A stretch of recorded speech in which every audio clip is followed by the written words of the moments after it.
Dans l'arrondissement de Mons, tout d'abord, on aura l'occasion d'en reparler aussi à Mons prochainement, je présume, mais notre liste sera emmenée aux élections régionales par Richard Miller, et vous retrouverez en suppléance celle qui mène le combat à l'échelon du Parlement fédéral, et qui l'a fait pour les arrondissements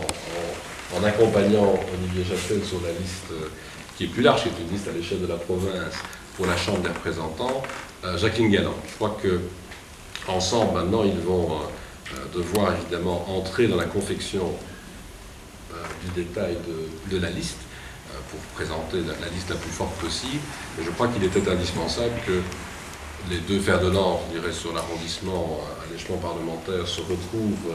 présents dans la démarche. Au fil des élections successives, depuis 10 ans, le Parti socialiste à Mons perd des points, perd des plumes. Et donc il y a une diminution de leurs résultats. Et l'ambition qui est celle de Jacqueline Galland, de moi-même et de celles et ceux qui seront sur la liste et qui mèneront le combat avec nous, est bien entendu de leur faire franchir la barre fatidique de leur majorité absolue à Mons. Et donc c'est avec beaucoup d'ambition, d'enthousiasme et tout que nous allons mener ce combat dans une région, dans un arrondissement qui en a bien besoin, puisque ici nous sommes dans l'arrondissement d'Enghien, de Soigny-Enghien, mais je vous le rappelle au passage, à Mons,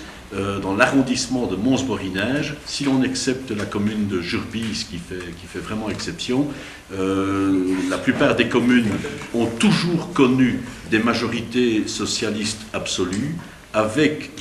des pourcentages au niveau du chômage parfois hallucinants. Je vais prendre une seule commune, la commune de Colfontaine, majorité absolue socialiste depuis toujours, 35% de chômage.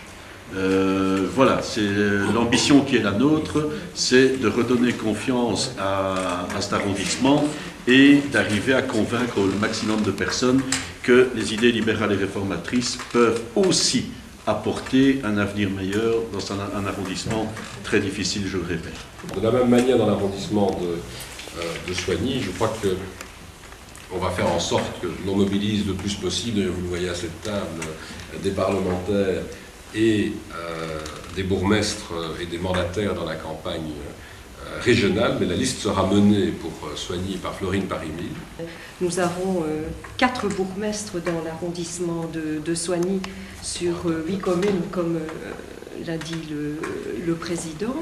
On a aussi des premiers échevins, puisque nous sommes forcément dans les autres majorités. Donc articuler la liste n'est pas une mince affaire, parce que chez nous, il y a pléthore de bons candidats, et vous savez qu'il faut aussi respecter la parité. Donc ce n'est guère simple d'orchestrer tout ça, mais on va s'y atteler, parce que c'était, je crois, le courrier de l'ESCO qui avait fait des projections et qui donnait effectivement, à égalité de chiffres de 2007, la possibilité d'emmener un 2e siège au Parlement wallon dans notre arrondissement. Donc nous allons nous y atteler.